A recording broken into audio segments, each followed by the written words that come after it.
এখন যে মানে সম্ভাবনা শেষ হয়ে গেছে এমনও না। আর এখন সবাই প্রতিবাদের ভাষায় কথা বলতে পারে।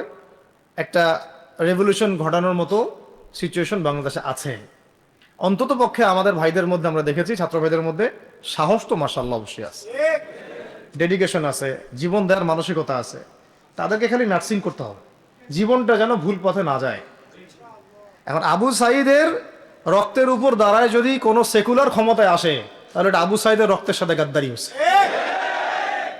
এই মুগ্ধদের রক্তের উপর সিঁড়ি বানায় যদি কোনো জাতীয়তাবাদীরা আর ওই সেই গণতন্ত্রপন্থীরা, ওই ইসলামের দুশ্মনরা, ওই ভারতের দালাল্লাই যদি ক্ষমতায় আসে, তাহলে এটা ওদের রক্তের সাথে গাদ্দারি হচ্ছে। এই গাদ্দারির মাফ হবে না। এইটা পলাশির যুদ্ধের চেয়ে বড় মির্জাফরি হয়েছে, এটা ৭১-এর চেয়ে বড় রাজাকারী হয়েছে।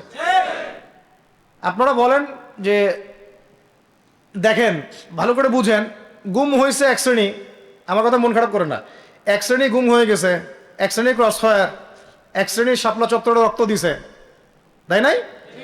এক শ্রেণী ওলামায়ে কেরাম মামলা নিয়ে ঘুরে বেড়াচ্ছে মাথার উপরে, এক শ্রেণীর ছাত্র ভাইরা রাস্তায় শহীদ হলো, আর এক শ্রেণীর ছাত্র ভাইরা পঙ্গু হয়ে হাসপাতালে বেডে পড়ে আছে। আর ক্ষমতায় গেছে কারা? নতুন এক শ্রেণী। হ্যাঁ, এবং ওখানে এমন কিছু মানুষ আছে যাদের সাথে আন্দোলনের কোনো সম্পর্কই ছিল না, সম্পূর্ণ উড়ে এসে জুড়ে বসছে তারা। আর আমরা যদি ইনশাআল্লাহু আজ্জা ওয়া জাল যদি আমরা এটাকে মদিনা রাষ্ট্র বানাতে পারি, এই বাংলাদেশকে যদি আমরা একটা মদিনা রাষ্ট্র বানাতে পারি, ইনশাআল্লাহ কালকে গাজওয়াতুল হিন্দ হবে ইনশাআল্লাহ। ওটার জন্য রেডি আমরা ইনশাআল্লাহ।